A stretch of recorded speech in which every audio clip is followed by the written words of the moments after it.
Hello friends, lunch பாக்ஸ்க்கு என்ன recipe prepare பண்ணுறதுன்னு காலையில் எந்திரிச்சோன்னே எல்லாருக்குமே யோசனையாக இருக்கும் இல்லைங்களா? இந்த வீடியோ கண்டிப்பாக உங்களுக்கு யூஸ்ஃபுல்லாக இருக்கும். இது சாம்பார் சாதம் தான், பட் இது சிம்பிளாக எப்படி குயிக்காக பண்ணுறதுன்னு காட்டுறேன். இந்த லஞ்ச் பாக்ஸ்க்கு விதவிதமாக பசங்க கேட்பாங்க, டிஃப்ரெண்ட்டாக கேட்பாங்க. அந்த லஞ்ச் பாக்ஸ்க்கு நான் என்ன ப்ரிப்பேர் பண்ணங்கிறது உங்களுக்கு காட்டுறேன் பாருங்களேன்.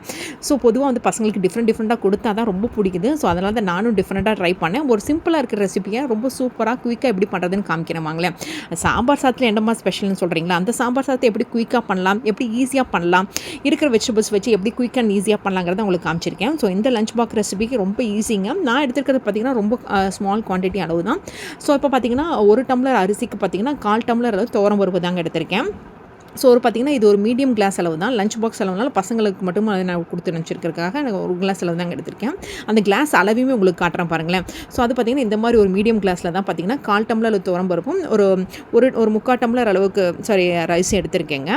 ஸோ இதுவே பார்த்திங்கன்னா குவான்டிட்டி நிறையா வரும். இதுக்கு வெஜிடபிள்ஸ் பார்த்திங்கன்னா பீன்ஸ், கேரட் தாங்க ஆட் பண்ணியிருக்கேன். நீங்கள் வேணும்னா நாட்டு காய்கறியும் ஆட் பண்ணிக்கலாம். ஸோ புடலங்காய் இல்லைங்க, கோவக்காய், முருங்காவும் ஆட் பண்ணிங்கன்னா செம்ம டேஸ்ட்டாக இருக்கும். இப்போ பார்த்திங்கன்னா சின்ன வெங்காயம் ஒரு கையளவும் ஒரே ஒரு பெரிய தக்காளியும் எடுத்து வச்சுருக்கேங்க. அப்புறம் மேலே போடுறதுக்கு கொஞ்சம் கொத்தமல்லி தழை எடுத்து வச்சுருக்கேன். பீன்ஸ், கேரட் தாங்க ஆட் பண்ணியிருக்கேன். நீங்கள் வேணால் கோவக்காய் ஆட் பண்ணிக்கலாம். அப்புறம் பார்த்தீங்கன்னா முருங்கை ஆட் பண்ணிக்கலாம். அப்புறம் நூல்கொல்லாம் ஆட் பண்ணிங்கன்னா செம்மையாக இருக்கும். இப்போ ஆண்ட்ரு மசாலா பவுடர் ஒன்று ஆட் பண்ணிக்கிறேன், சொல்கிறேன், காமிக்கிறேங்க.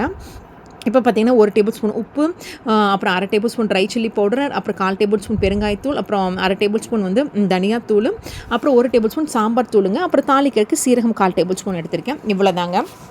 ஸோ இப்போ பார்த்திங்கன்னா 1 டேபிள் ஸ்பூன் நெய் எடுத்திருக்கேங்க. அதே மாதிரி 1 டேபிள் ஸ்பூன் வந்து கடலெண்ணெய் எடுத்திருக்கேன்.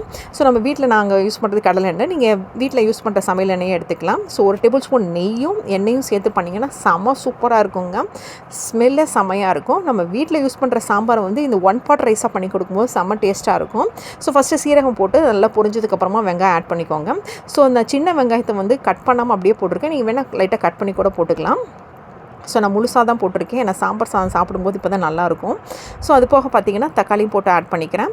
ஸோ இதெல்லாம் போட்டதுக்கப்புறம் ஃபஸ்ட்டு உப்பு போட்டதுக்கப்புறமா எல்லா மசாலாவும் ஆட் பண்ணுங்கள். ஏன்னா உப்பு போட்டால் தான் சீக்கிரமாக வந்து ஃப்ரை ஆகும். அதுக்கப்புறம் எல்லா மசாலாவும் ஆட் பண்ணுறேங்க. தனியாத்தூள், அப்புறம் அந்த மல்லித்தூள், ட்ரை சில்லி பவுட்ரு, அப்புறம் பார்த்திங்கன்னா மறக்காமல் இந்த 1 டேபிள் ஸ்பூன் புளித்தண்ணியும் 1/4 டேபிள் ஸ்பூன் வந்து மஞ்சத்தூள் ஆட் பண்ணிக்கோங்க.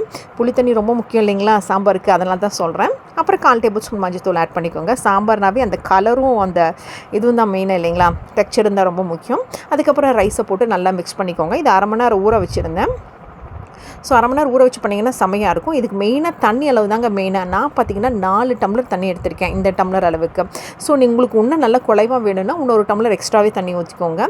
எங்களுக்கு பார்த்திங்கன்னா ஓரளவுக்கு குலைவாக இருந்தால் தான் ரொம்ப பிடிக்கும். ரொம்ப குலைவாக இருந்தாவே எங்கள் வீட்டில் பசங்களாம் சாப்பிட மாட்டாங்க. ஸோ அதனால தான் ரொம்ப எடுத்திருக்கேன். இந்த 4 டம்ளர் தண்ணி ஊற்றினீங்கன்னாவே நல்லாவே வரும், குலைவாகவே வரும். அப்புறம் பார்த்திங்கன்னா இது நல்லா கொதிக்கும் போது இந்த மாதிரி ஒரு கரண்டியில் எடுத்து டேஸ்ட் பண்ணி பாருங்கள். அப்போ தான் உப்பு காரம் இருந்தால் தான் பசங்க இப்போல்லாம் நல்லா சாப்பிட்றாங்க. அப்புறம் நல்லா கொதிக்க வரும்போது மறக்காமல் கொத்தமல்லி தழையை போட்டு குக்கரை போட்டு மூடி வச்சுருங்க.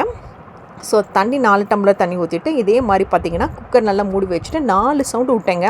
4 சவுண்டு விட்டு எடுத்திங்கன்னா தான் கொஞ்சம் நல்லா வரும். ஸோ பார்த்திங்கன்னா என்ன குலைவாக இருக்குன்னு பார்க்குறீங்களா? இல்லைங்க, 4 சவுண்டு விட்டாலுமே எனக்கு நல்லாவே வந்துருந்துச்சு. நான் உங்களுக்கு ஓப்பன் பண்ணி காட்டுறேன் பாருங்களேன். இது நல்ல குலைவாகவும் இல்லாமல் ஓரளவுக்கு நம்ம லஞ்ச் பாக்ஸ் ரெசிபிக்கு போடுறதுக்கு தகுந்த மாதிரியே இருந்துச்சுங்க.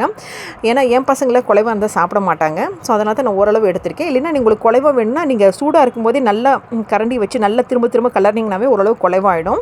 ஸோ நான் லைட்டாக தான் கிளறி எடுக்கிறேன். ஸோ அப்படி தான் போட்டிருக்கேன். இப்போ பார்த்திங்கன்னா லஞ்ச் பாக்ஸ்க்கு ரெடி ஆகிடுச்சு. சாம்பார் சாதம் செம்ம சூப்பராக ரெடி ஆகிடுச்சுங்க. சுடவே டேஸ்ட் பண்ணி பார்த்தாங்க, செம்மையாக இருந்துச்சுன்னு. மேலே பார்த்திங்கன்னா பாலக்கீரை பக்கோடா தான் வச்சுருந்தேன். ஸோ இதுதான் எங்கள் வீட்டில் இன்றைக்கி லஞ்ச் பாக்ஸ் ரெசிபி. உங்களுக்கு பிடிச்சிருக்கான்னு மறக்காம